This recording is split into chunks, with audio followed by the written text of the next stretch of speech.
Hello, good morning. My name is Mariana Marx, and I'm the Executive Director of Azimuth World Foundation. The original inhabitants of the Great Lakes region of Central Africa, the Batwa, were semi-nomadic forest-dwelling expert hunter-gatherers.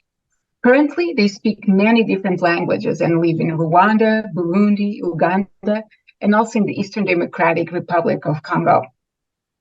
The Batwa identify as indigenous peoples, and even though some still practice the ancient traditions that are part of their rich culture, their traditional way of life is disappearing.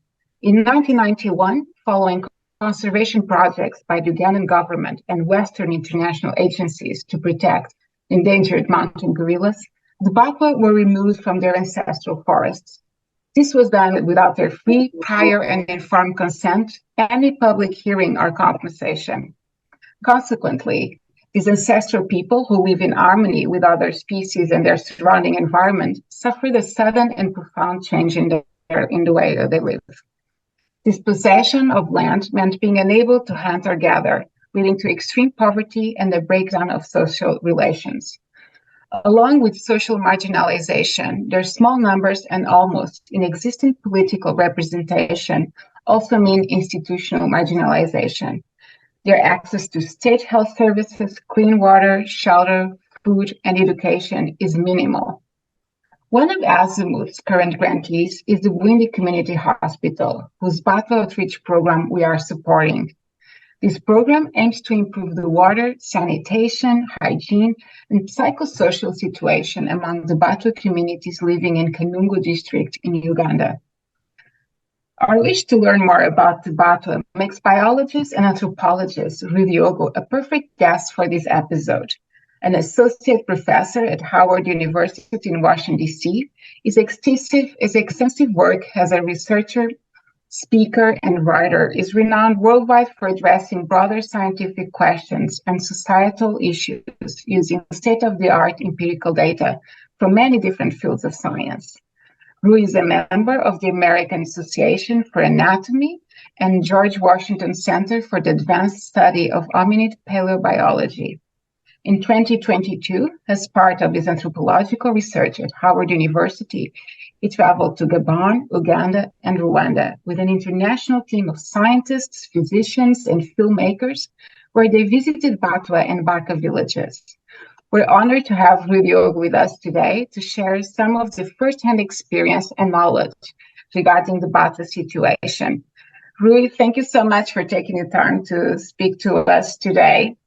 Thanks for having me here. Thank you.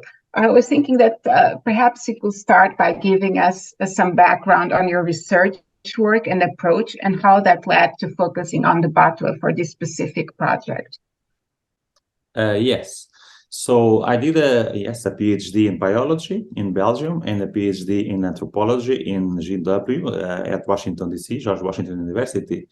And since some years ago, especially in my last books, I talk a lot about racism, about narratives that are made about the others, including many times, interestingly, in science, that science itself, we tend to think it's neutral, but science itself, it's as biases and prejudices as many other fields. So that has been my work.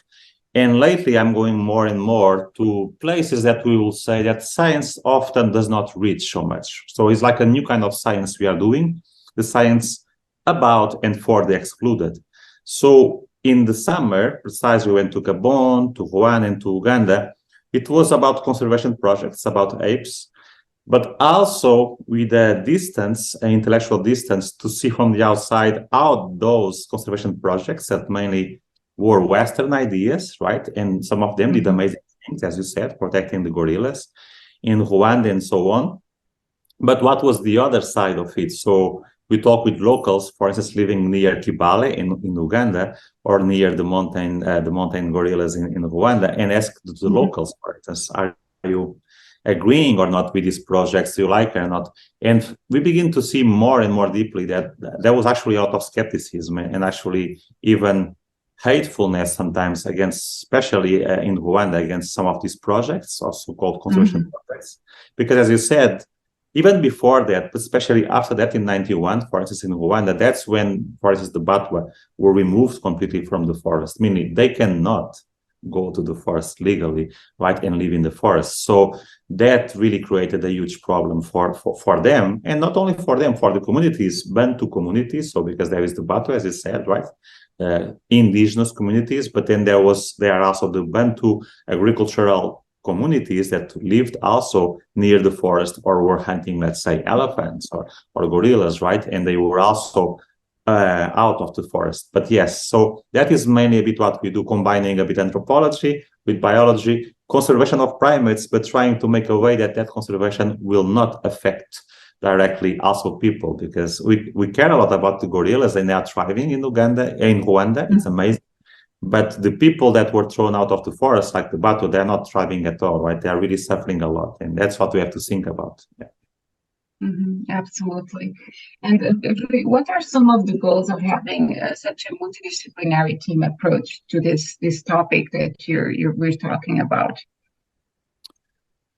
So I think the important point of having this multidisciplinary team, including doctors, physicians, veterinarians, it's really to have a broader perspective on these complex issues. Because let's say if I only study gorillas, right, I will be happy to have a lot of gorillas now in Rwanda, right? And Rwanda is an amazing organization by local people, veterinarians that go to the forest and take care of the gorillas.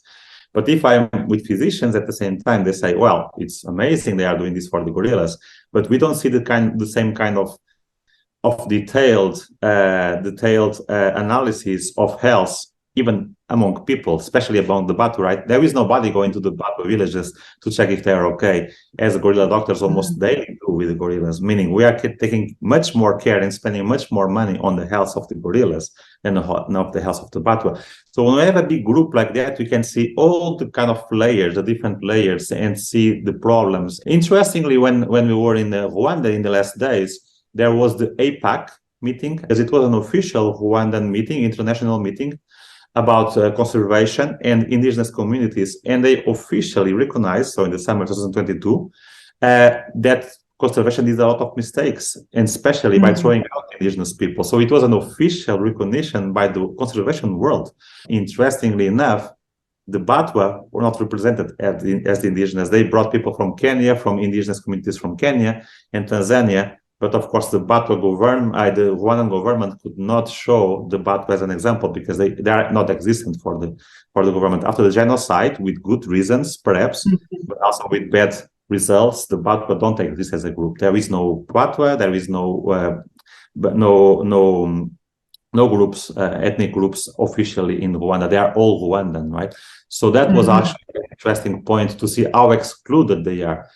It is interesting because just these days, in Congo, there was this recent victory for the Batwa of Congo with the promulgation of the first legislation in the country that recognized and safeguards the specific rights of the indigenous pygmy peoples, such as their rights to the land. So it's interesting to hear, in countries that are neighbors, how their approach to the indigenous communities. And, yes, please go ahead.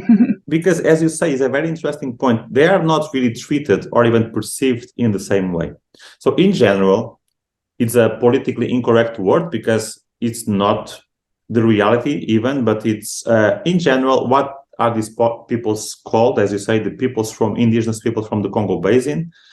They are often called the so-called pygmies, right? Because they tend to be shorter. What is like a kind of strange name to use. Yes. But that is the way to designate, in the easier way to say, like the Baka in Gabon are biologically very similar to the Batwa because they all came from the same population. 50,000 years ago, they went to the Congo Basin.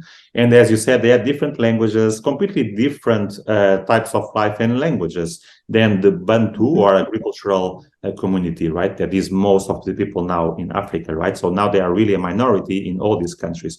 But the way they are perceived is very different. For instance, they are always deemed to be inferior, always by the locals. The locals always think as the so-called pygmies as inferior. But that's not exactly then the same way they are treated. In Gabon, the Baka can be in the forest. They were not thrown out of the forest that are in Rwanda. In Rwanda, they cannot live in the forest. Congo and in Cameroon, there are many villages that still are in the forest, even if they are not really nomad anymore, right? But they live still in the forest. But for instance, in the Baka are often seen in Gabon and Cameroon as healers. People recognize that they know a lot about the forest. People actually are a bit even afraid. There is this Baka ghost that, because they move in the forest without making sounds. It's almost like if they are like a forest ghost, but they are respected. So most Bantu will not dare to go. Even when we were there, they said, we will not go with you. We don't go to the deep forest. Right? Only Baka will dare to do that, but they are respected in a way. They are deemed inferior, but for instance, the Bantu population can go to the Baka to try to heal themselves. They know that they know a lot about the forest and medicine.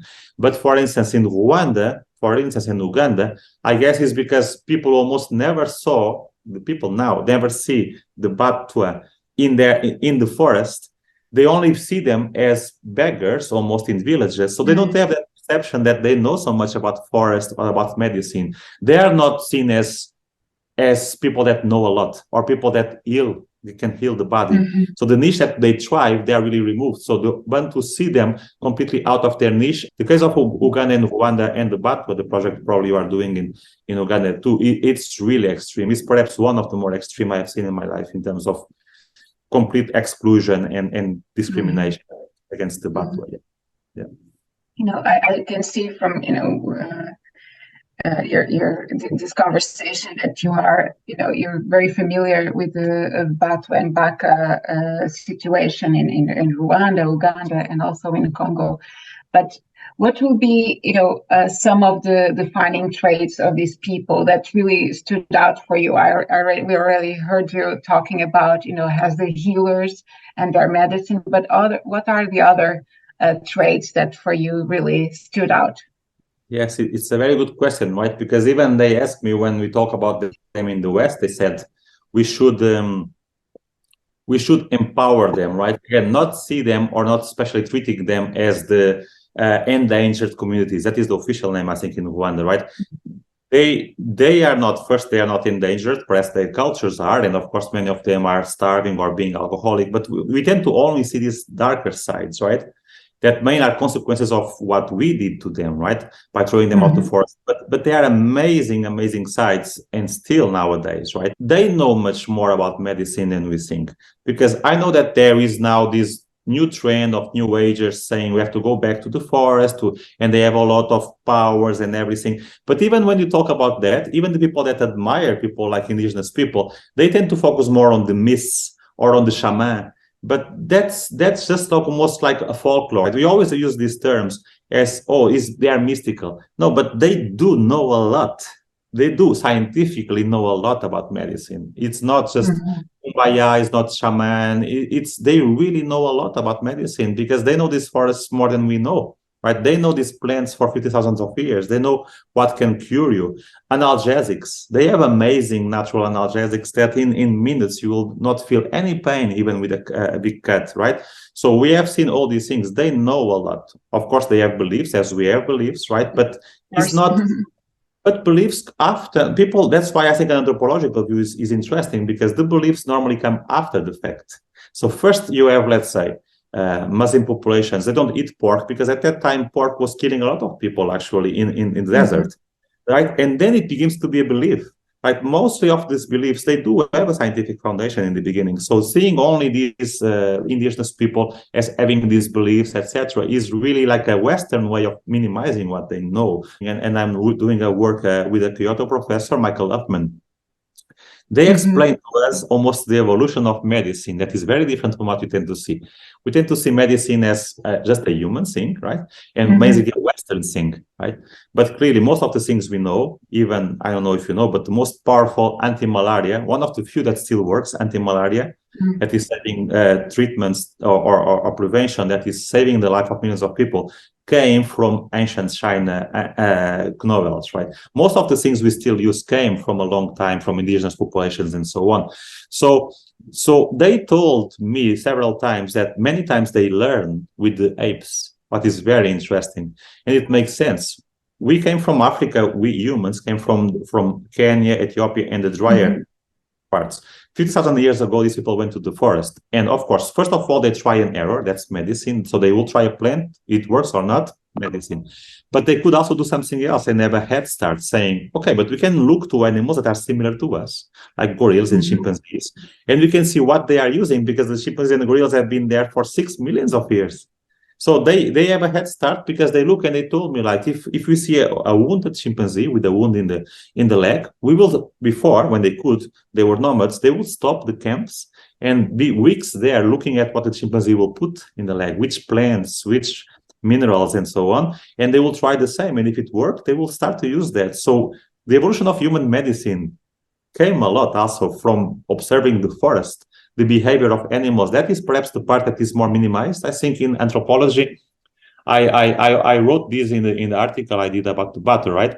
When we say, if you Google right now, what is the world expert about gorillas behavior? And you will have Diane Fossey, right? A Western person that spent, and clearly she knew a lot. She spent there years. She spent hours of observation. Nobody's saying that she did not know more than probably any Western. But now saying that she is the world expert, like, makes no sense, because the Batwa live with the gorillas for 50,000 of years. Like, Batwa did not hunt so much the gorillas, but some of them did hunt them. And to hunt an animal, you have to know everything about that animal. You have to know what plant is it going to eat at that time, so you can find the animal. Clearly, the Batwa and the Baka are the world experts about gorilla behavior and chimpanzee behavior. And that is something that we have to empower. If we go to know more about gorillas and chimpanzees, we have to ask them, not going us telling them, right? Because we have this professorial idea. We go and teach them about the apes. Teach them about what? Like, they know much more about the apes than we do. It's like a Batwa coming to US and say, I will teach you about wolves. Like, no, you want to teach about wolves, because we know about wolves, because we live here, right? So there is still so much in science of these layers of racism and ethnocentrism. And as you said, the characteristics is that they know a lot about medicine, about behavior of animals, in a way, a bit more in a holistic way to see the forest. I think we tend to be reductionist in the West, right? We tend to have this one, but they do. I'm not saying they are better or worse. Nobody is better or worse, but they do have a broader vision of the forest and the many components. So if you take one thing, it will affect other things. For instance, conservation will protect the gorillas. Only focus on one species, but that's not how the forest works. Ecosystem, yes. And that is a good point about what the mistake of conservation. It was not only to exclude the Batwa and the Baka and etc. from the forest, because they had ways of protecting the forest, but that there is a thing that nobody talks about, even biologists, that is so important, because we tend to see humans as non-animals, right? So we tend to think that the Batwa were there and you can just remove them and everything is okay, but not, because, like I said, the Baka are hunters mainly, right? So if you take a hunter from the ecosystem, you are affecting perhaps the prey they were having now can reproduce more and affect the forest. So removing a hunter-gatherer from the forest, you will pay a price for that. And I think they have better knowledge about the whole system because they depend on it, right? Yeah. Thank you, Rui. Well, you touched so many important things. You talked about, and it's interesting. I actually read your article that you talk about Diane Fossey. I remember in the article you talked about something like the Tarzan narrative, right? So can you explain to us what you have called the Tarzan narrative, through which the Batwa have been misrepresented in Africa, in the West? Kind of picking up a little bit of your article and bringing the indigenous community, the Batwa community. Yes. So for the broader public, right, about Tarzan, I think most people will know about Tarzan. But the interesting thing, and that was my last book, The Meaning of Life, as I call it, and these narratives, right? Because the interesting thing about these things about Tarzan and King Kong, when we saw these things, we were naive, we were young, and you think, oh, they're just movies, right? But when you really read the history, even of literature, of movie cinema, you really see that these movies were not done as randomness, right? They had actually a message, and many of them really had a racist message and a racist agenda, like King Kong especially. There is a whole book about it, right? Saying the other comes to your country and takes your woman and destroys your technology, right? The plane. So Tarzan was really a moment that some people, especially in the US, right? Like it has to be a white person that still saves African animals and so on, right? So we have this narrative and these movies and so on. And it's very interesting to see that the way we tend to think about Diane Fossey, especially, we tend really to portray her as a Tarzan, right? She went to Africa, she protected the animals, the gorillas, and she kicked out the bad people from the forest, right? The Batwa. And that is an amazing construction that makes no sense at all at a biological, factual point of view, because the Batwa and the Baka were living in the forest for 50,000 of years. Clearly, the gorillas were thriving then. There was no problem with the gorillas. So how can you argue that that those indigenous people are the problem? Because they sometimes eventually had them, not even much actually, but they sometimes makes no sense at all, right? The gorillas begin to be endangered after colonialism and also with the agriculture from the Bantu, right? If the Bantu are farmers, they need field. That is a problem of agriculture. We always tend to think as the best thing in human evolution. But agriculture is a strange moment, if you think, because it's a moment that we see the forest and nature as enemy. Right? The forest is the enemy because you need to have crops. It's very strange that in agriculture you begin to have this outside of nature, and nature is the enemy, right? So it was the Bantu farmers that mainly need, as today they need more terrain, right? And as you know, as you just said, also the Westerns, not only the Westerns, but nowadays the Chinese and the Indians, they need a lot of resources from Africa, right? So in Gabon, it was so amazingly said, because everybody knows it's illegal officially. There is this amazing tree that was one of the most expensive in the world that cannot be taken down from the forest in Gabon. But every day I saw at least 50 huge trucks with huge trees. And we know they are going to India and to China mainly, because a good thing of these countries, they are having more middle class. So everybody is happy. Again, no good, no bad, because everybody is happy that they have more middle class. But middle class wants tables of wood, and they want computers and everything. So these resources are always coming from Africa, basically, right? So it's mainly the non-Africans or the African farmers that are putting the stress on the forest and on the gorillas. Nothing to do with the indigenous, but the narrative it changed completely. The bad ones are the Batwa and the Baka. You have to throw them out on the forest. It's completely reversing the reality. And that is particularly sad. And Diane Fossey played a huge role on that narrative, right? She really literally blamed the Batwa. She said they should be thrown out of the forest. But you don't see that even when you went to Diane Fossey Foundation in Rwanda. It seems really tragic. They don't say it in the videos. That was just a small part that said that she had some problems with local communities, but they don't really go to detail to say what she did to the Batwa was horrible. And it's sad to say, but we know it, right? Me, you, I think everybody else. They will never go back to the forest because these gorillas are making a lot of money for the government. It's $1,400 to see gorillas for 2 hours. Imagine how much money the government is doing. So I remember in the Batwa village near Kigali, they were doing like sculptures of gorillas, and they were saying this is so important for our culture. The gorilla is the main thing for our culture. And I asked them, so have you seen a gorilla? And they said, no, they will never be able to see a gorilla, I guess. And the Westerns that have the money to pay $1,400 plus a plane and etc., so perhaps $5,000 to see gorillas for 2 hours, those are the ones that will see the gorillas. And the people that lived on those forests, that have these mythologies and everything, they will never be able to see them, right? It's unbelievable if you think. It's a very sad, true what you're saying. We're talking here, important things. Do you believe forest conservation is still as strong today as it was when the Batwa were evicted? What are some of your expectations regarding this type of conservation in Africa? We already heard you a little bit, kind of you bringing your opinion about it, but perhaps you could develop on that.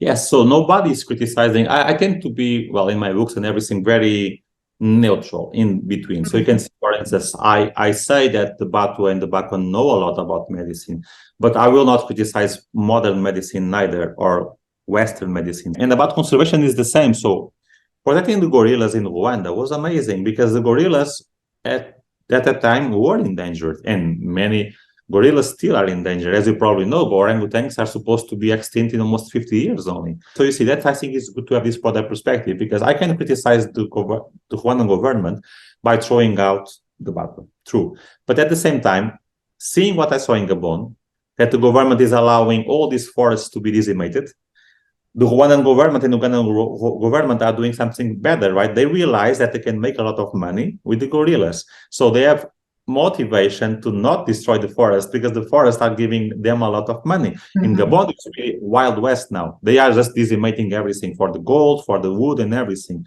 And gorillas will suffer much more in Gabon, right? So nobody's criticizing Rwanda, criticizing Gabon. But the conservation projects that are really starting to be done, and we are doing actually in Guinea and other countries in West Africa, are now really changing this paradigm and are using the local population as the main people that are doing the conservation. Right. For instance, in Guinea, the PPI, the project, the group where I'm working in the sanctuaries and so on for chimpanzees, because there is a lot of trade.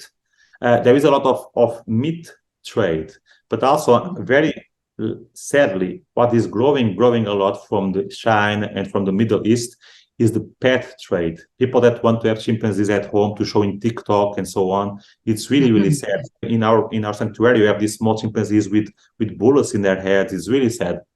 But now we are mainly empowering the local population. As Rwandan, for instance, they should have done what they did in protecting the gorillas, but the Batwa should be the ones leading those projects, right? Not Bantu guardians, and especially Western people from above directing the things, right? Because they lack that broader perspective. We are paying the price, for instance, in Zimbabwe. As you probably know, we are having this Western all or nothing thing. We have to protect elephants in all Africa. But Africa is very different from the parts to parts, right? In Zimbabwe, the elephants are thriving so much that there are too many elephants right now. And so the Zimbabweans are saying, why do we have to do that law that is coming from the West, while it's really too much? It's too much, right? So they don't want to have so many elephants. But again, if the locals were be able to have more voice, they will probably say, well, this is too much, blah, blah, blah. They will see the whole picture. But in the West, it's like, no, protect elephants. It doesn't matter everything else. It's just one-to-one. Yes. So it's changing, right? Nobody is really defending throwing out indigenous people from the forests anymore. That is a big change. We have to bring them back and help and learn with them how they were doing to preserve. And that's, again, it's important to be neutral. I'm not saying that they love the forest and kumbaya, etc. They just need to preserve the forest, and that's why they were really good at doing it, because they depend on it. We don't depend on the forest because we are agricultural, precisely, but they depend on the forest. If something is going wrong, they will die. So they had an interest that everything will be fine-tuned in the forest, right? So that's why they know so much about it. They depend their life on it, right? So not necessarily because they were ecologists or so on. If you tell them about being ecologists, they will say, what is even that? You know, that is the perception, a very Western way of seeing the world. I've seen, like you and other scientists and researchers kind of having that openness to hear the traditional ecological knowledge. But I'm glad to see, that more and more scientists, especially when it comes to conservation, but also medicine, like you just said, the importance of learning, as long, of course, as the indigenous communities want to share that knowledge, of course.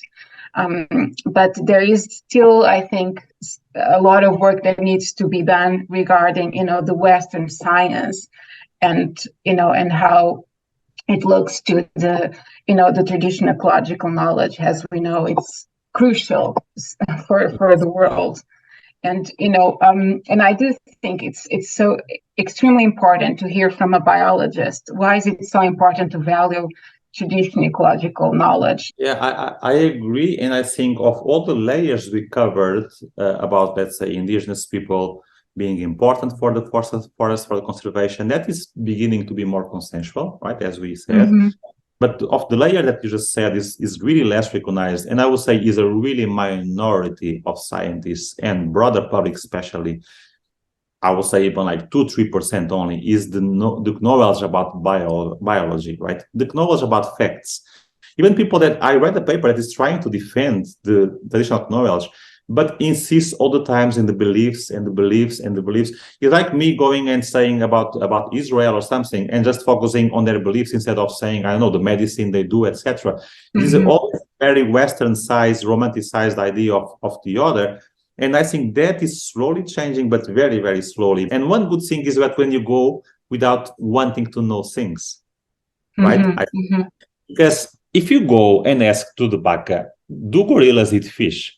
That is a danger, right? Because that's why not only Westerns go with the goal and they have a grant and go with the goal. But if you ask, they are smart to understand, oh, if the Westerns want me to say that they eat gorilla, the gorilla eat fish, I will say so, because they perhaps will bring projects, and those projects will bring perhaps some money for us and everything. So it was not at the point. We were just there at the villages. We were not asking any question about this. And often they said to us, when you see the gorillas eating fish, and even me, I think this is happening to me because I wrote my books 3 or 4 years ago, and those books helped me to deconstruct these narratives before. Because a typical scientist will just say, oh, it's impossible. Like, gorillas don't eat fish. Like, we will tell them that live for 50,000 years there that it's impossible, right? But of course, now I think a bit differently, and I was just surprised. I said, well, but in theory, gorilla cannot eat fish. They only eat leaves and sometimes some small meat, protein, like insects, etc., right? That is a huge thing in human evolution. Gorilla don't eat animals or fish. And they said, no, but clearly we see gorillas eating fish. So I went to the West and I said, first of all, if I say this, nobody will say, because they will say it's an anecdote, right? If it's a bug saying it's an anecdote. If it's a scientist going there and showing with a movie, that is a fact. It's a scientific fact. It's really sad, So I even gave up a bit because I will have to have so much work now to go with the team and be hours there and film the thing. So Western science recognize if it's really true. But then I talked with this Michael Upman from Tokyo, and he said that it is exactly the same thing that happened with monkeys in the Himalayas. Locals said they eat fish, and the scientists were like, it's impossible. Those monkeys can never eat fish. And now we know very well, because scientists went there, that they eat fish. So when we commemorate these discoveries, these are discoveries for the West, like indigenous people, they did it for a long time. But we still, that I think is the bigger thing. Even scientists today, even I would say liberals, progressives, left wing, whatever we want to call them, that go with me, they tend to have this narrative. They are going to learn about apes and everything, and they will do that completely disconnected from the knowledge of indigenous people. They will not talk with them. They either will see them as beggars and perhaps give them some money or buy them some eggs or whatever. But they, in their mindset, they have nothing to learn with indigenous people about the biology. One thing is about beliefs. They're interested about when you are getting married, what is the belief and everything. But about knowledge, about real knowledge, because for many people, traditional knowledge is kumbaya knowledge, is interesting, but it's not factual knowledge. But they know much more factual knowledge that we know about the gorillas and the chimpanzees and the plants. And that's the thing, But that message has to go out there, because is not at all still far away from being. You just said something very interesting, and that is true, is that the discoveries are for the Western world, and that still happens quite often. We've been supporting a program with the Bwindi Community Hospital in Uganda. It's called the Batwa Outreach Program. And we've been quite aware also about many of the things that you've been saying, how they're marginalized, and all the difficulties that they face, especially since 1991.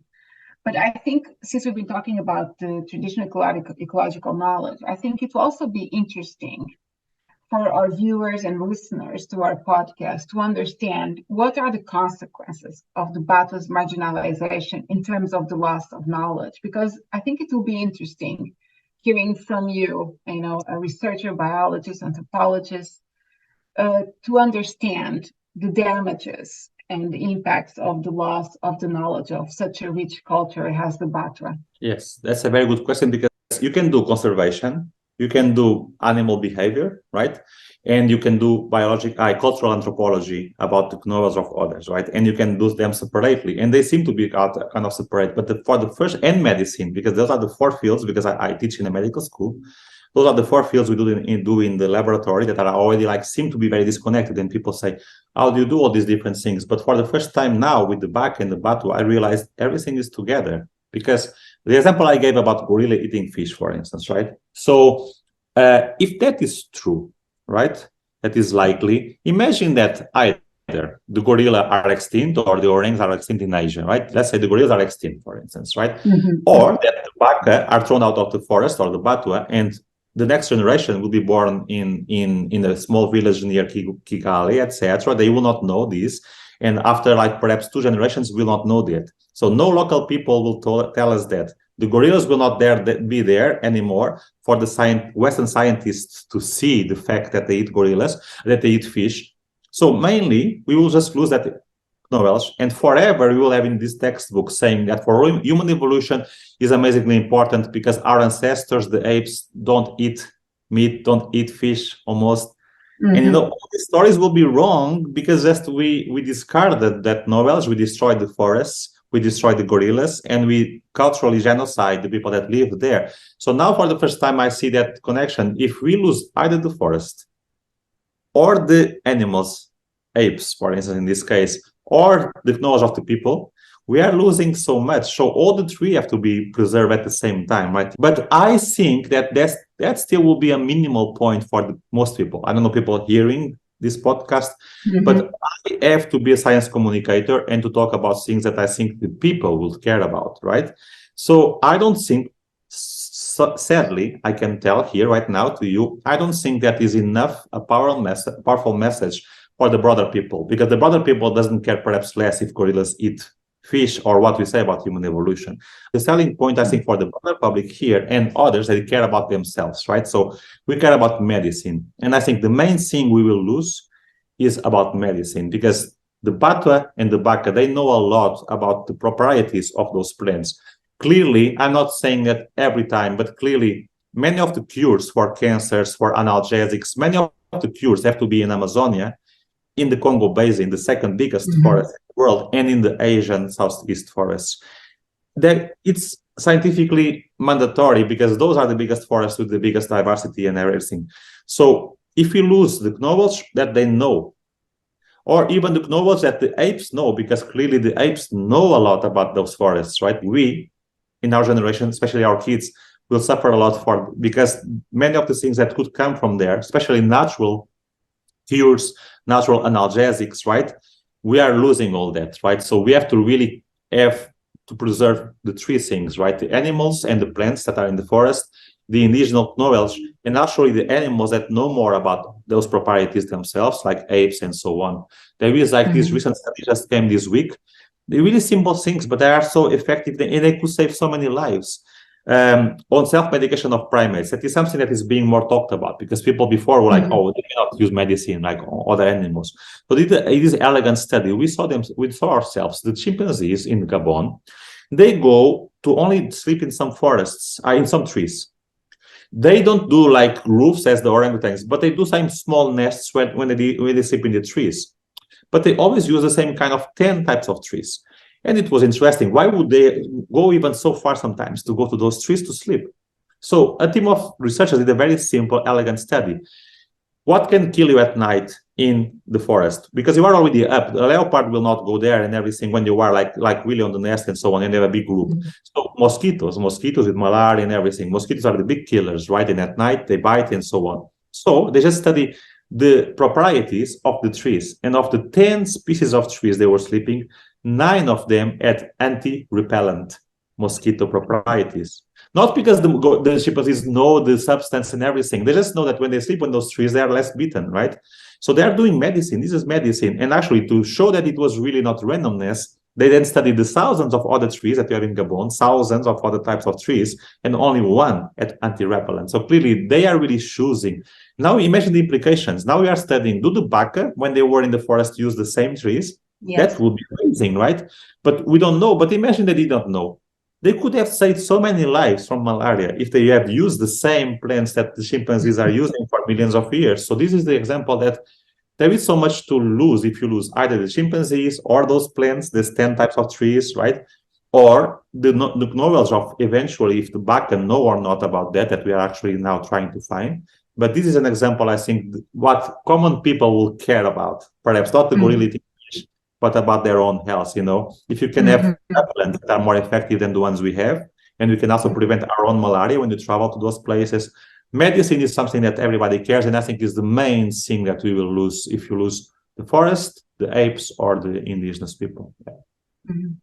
Thank you. That's a great example of, the damage of losing the traditional ecological knowledge. Thank you, Rui. From local governance and institutions to national policies and intervention of the international community and NGOs, a lot of different actions can be taken to change, all these tragic situations which is indeed. How does scientific research, such as the one led by Howard University's team, impact the decisions made on the ground and therefore the lives of these communities, in particular the Baka and the Batwa communities? That is a very good question, and it's something that me and a team of other people, the ones that went there to these countries, including filmmakers and so on, are thinking deeply about, because we are not used to have scientific questions or even societal questions that are so difficult to kind of solve, right? But the one you just asked is perhaps the million-dollar question, right? What is it, all these things changing for the people that live there, but also at a top-down, if you can call like that, level, right?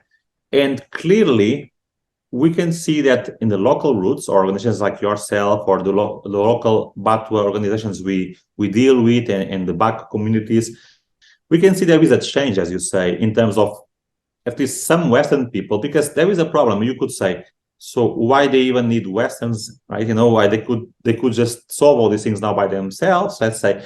But where are the funds coming from? Like if you have a country like Rwanda that does not even recognize the Batwa, where will be the funds coming from to help them to thrive, or especially to preserve that knowledge, when the government of Rwanda does not want them to preserve the knowledge? It wants to integrate them completely in the so-called Bantu type of living. So they have no motivation to do that. So unless the funds come from the West, where are they coming from? That is the sad part of neocolonialism, right? We can fight against it. I'm a big fighter against it, but the mismatch between the top down, because there is still a top down and most of the money comes from the West, and most of the money does not come from even organizations like yours that are amazing. But clearly people that live in Washington, D.C. and the main funders and the ones that take decisions about hunting or not elephants, these decisions are taken in Washington, D.C. It's amazing that you think that Zimbabwe has to obey what comes from Washington, D.C. regarding hunting elephants. They cannot hunt elephants, even if everybody in Zimbabwe wants to do it now, even the government, but they cannot, because officially you cannot hunt elephants in that way in Africa and so on. So those people that are taking decisions here where I live in Washington, D.C., and I know some of them, it's difficult to change the paradigm. And what we said today for them will be seen as like a blasphemy or something, not because they are racist or whatever. It's just that there are so many layers of deconstruction, because we work in this field, we have to travel and everything, but most people will really don't think that the Batwa have nothing to tell us about knowledge, or clearly they know nothing about medicine, they only do voodoo. And I talk with these people on a daily basis, and even if we say these things, it's very difficult to deconstruct. So I'm a bit more skeptical about the top-down being changed. Clearly some things are changed. IPAC was actually big fish, ministers and everything recognizing that indigenous people should not have been thrown out of the forest. That is already a change, right? Ministers and everything of Africa saying that. But the top down coming from the West with their funds to help conservation projects, they still don't have really that mindset, because it comes from people that are very far from our field. And I don't see it changing so much. I'm a bit skeptical, but I think it will change eventually. But I'm saying top down is more difficult. So what we are trying now to do is actually the opposite, right? Is to do these projects with the local communities, like the Batwa and so on that we talked about. But then how can we change the broader public? Because eventually the broader public is what needs to be changed. Because if the broader public knows that the Batwa knows more about biology and gorillas or about medicine, then they will put pressure on politicians and everything. But the broader public is the last one normally to receive this information, because the media are very, very biased and like these stories about voodoo and shaman. It's much more appealing of voodoo and a shaman than about one saying that gorillas eat fish, right? So that's the problem, right? So that is what we want to change. How can we show in movies, documentaries, exhibits, empower and show the knowledge, the real knowledge of those people, right? That's why this podcast also is about. Yes. And everything. Yeah, it is. And what are some future steps for your team's Batwa and Baka research project?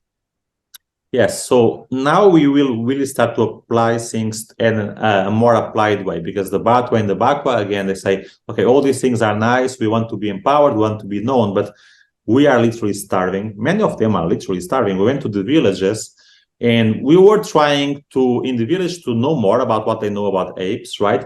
We were trying to also do documentaries, so we have movies with them, and they were happy with that and everything.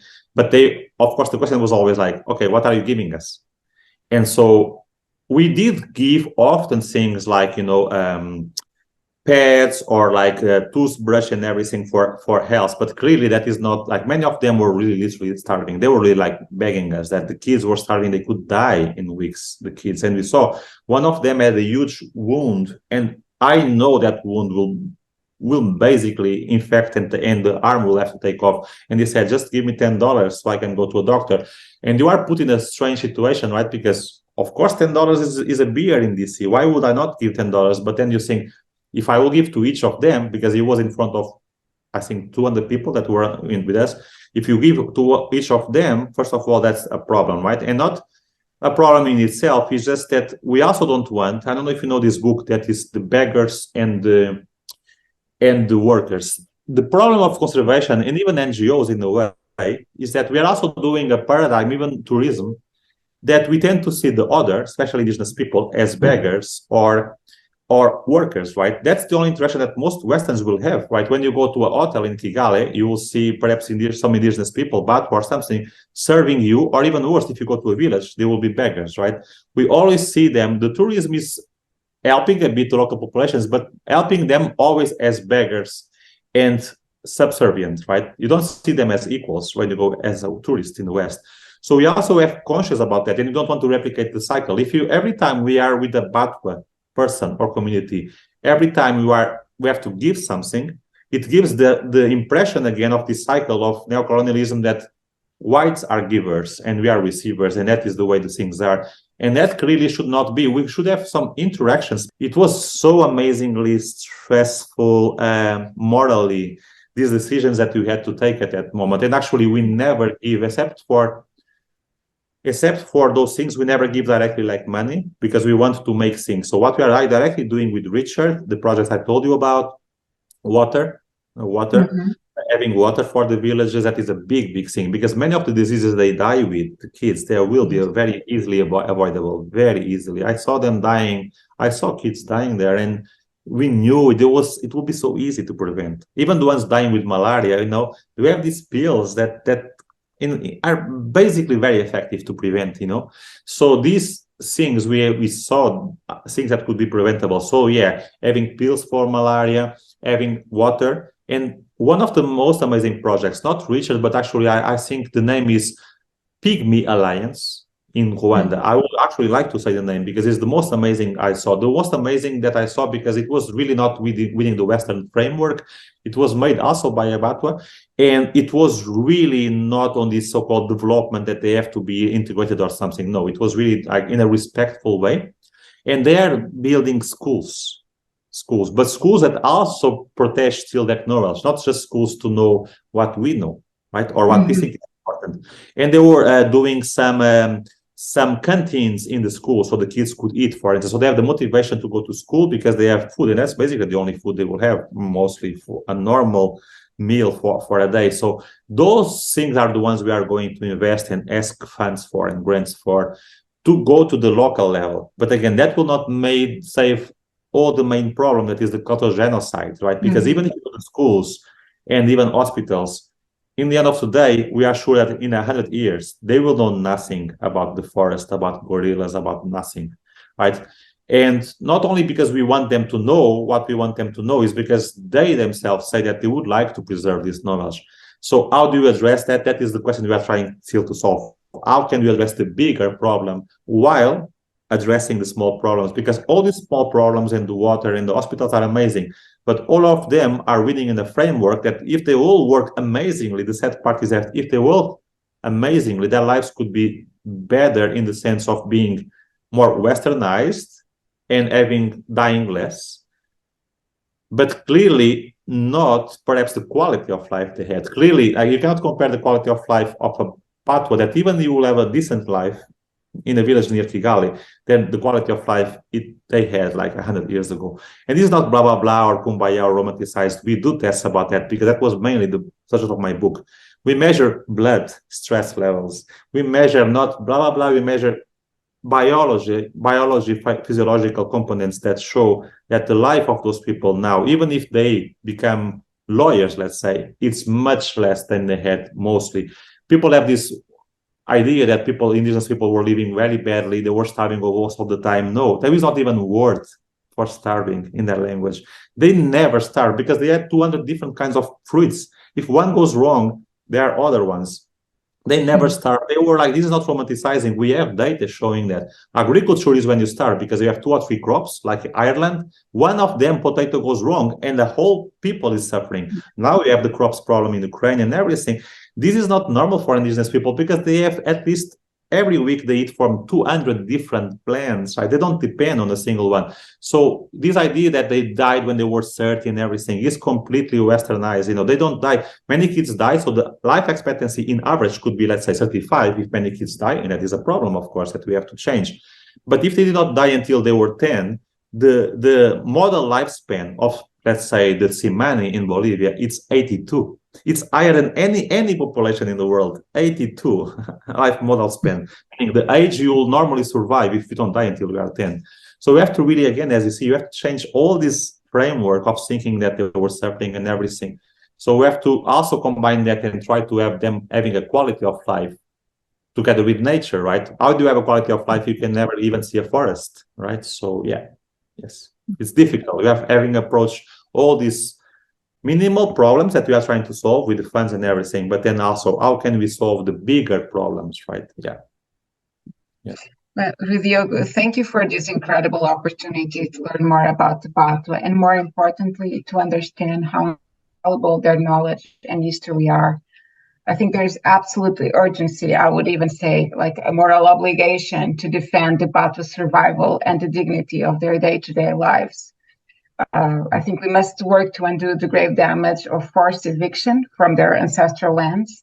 And after learning so much today, we urge our listeners and viewers to support the Batwa as much as they can directly, either through the Bwindi Community Hospital, and you can find more information on how to do so on their website, or through local Batwa-led organizations. And we also will share these links at the end of this video at our own web page for this interview.